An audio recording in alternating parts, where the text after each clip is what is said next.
না না না, আমি এই বিয়ে মানি না। একটু কালা আর কি, কিন্তু মনটা খুব বালা।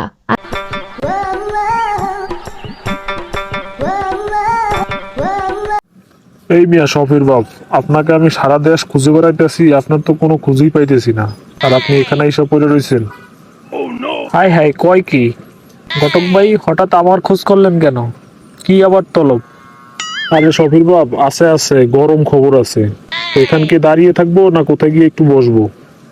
গরম খবরই যখন, তাহলে একটু বসেই শুনি।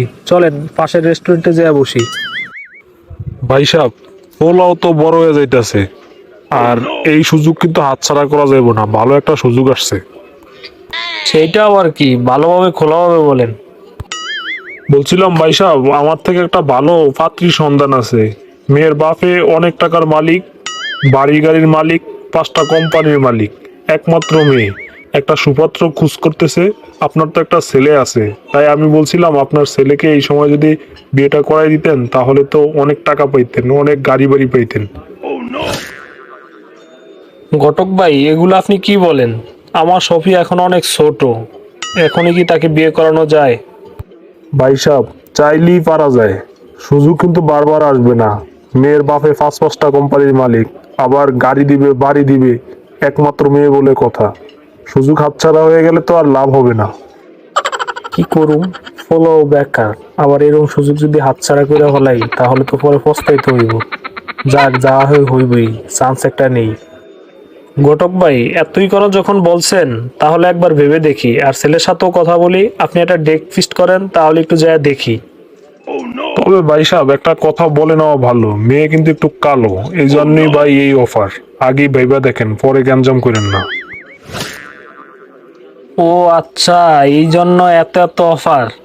যাক, সমস্যা নেই, কালো দলায় মিলেই তো মানুষ, সমস্যা হবে না। ঠিক আছে ভাই সাহেব, তাহলে আজকে উঠি, এই কথা রইলো। যাক, ভালোই হইলো তোকে ঘরে পাইলাম। শোন সপি, তোকে একটা কথা বলি, কথাটা একটু মন দিয়ে শোন। জি বাবা, বলো। সপি, আমি মনে মনে সিদ্ধান্ত নিচ্ছি, আমি তোকে বিয়ে করাইতে চাই। এখন তুই কি বলিস বাবা? কি বলো বাবা, আমারও এখনো বিয়ে করার বয়স হয়েছে, তুমি কি বলো এগুলা?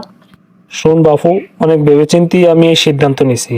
মেয়ের বাবা অনেক বড় লোক, এবং মেয়ে একমাত্র মেয়ে, ভালো ফ্যামিলি, তাই এই চান্স মিস করা যাবে না।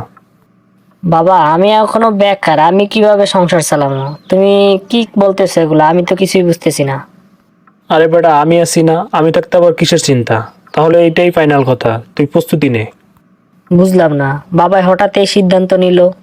দেখি কি হয়, অবশ্যই এর পিছনে কোনো কারণ আছে। কি ব্যাপার, রুমে এটা কে? মানুষ নাকি কালা কোনো ভূত? না না, কোনো ভূত না, এটা তোমার নতুন বউ। কি কয়, আমার মতন হ্যান্ডসাম এবং স্মার্টফোন আর বউ এরকম কাইল্লা ভূত? এটা কোনো কথা?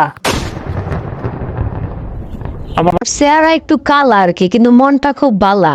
আমি তোমারে খুবই ভালোবাসি এবং খুবই ভালো রাখতে পারবো।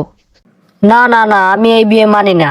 আমার বউ এত কালা হইতে পারে না। ভালোবাসা দিয়ে কি করুম, বউ যদি হয় কালা? এই আব্বা, এই তুমি আমার সাথে এটা কি কাম করলা? তুমি তো আমার সাথে একদম প্রতারণা করলা। আব্বা, তুমি আমার এটা কি বিয়ে করলা? কালি ভূত পেতনি, এটা তুমি কি করলা আমারে? সারা জীবন আশা করছি বিয়ে করুম ক্যাটরিনা কাইফের মতন নায়িকা দেখা, আর তুমি এটা আমারে কি বিয়ে করাইলা, ভূত একটা! দেখ বাপু, কিছু পাইতে হইলে কিছু হারাইতে হয়। মেয়েটা একটু কালা, কিন্তু মেয়ে খুবই ভালা। আর কত কিছু তোরে দিছে, আবার কয়েকটা কোম্পানির মালিক হয়ে যাইতেছস, গাড়ি বাড়ির মালিক হয়ে যাইতেছস, তো কালা বিয়া করলে কি হইছে? ও আচ্ছা বাবা, তুমি লোভে হইরা আমার সাথে এই কাজ করলা? এটা ঠিক করো না বাবা, এত লোভ করা ভালো না। আমাও কি কম আছে নাকি বাবা? তারপরে এত লোভ কিসে তোমার? আরে বেটা, লোভ করলাম কই, চলতে ফিরতে এমন দুই একটু লাগে আর কি। যাক, কোনো সমস্যা নাই, একটু মানে আনে বাবা। এটা তুমি ঠিক করো নাই আমার সাথে বাবা, একদমই ঠিক করো নাই।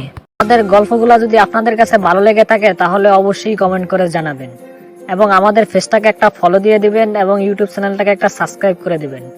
আপনাদের লাইক, ফলো এবং সাবস্ক্রাইবই আপনাদের জন্য নতুন নতুন ভিডিও দেওয়ার অনুপ্রেরণা পাই। সকলের জন্য ভালোবাসা, অবিরাম।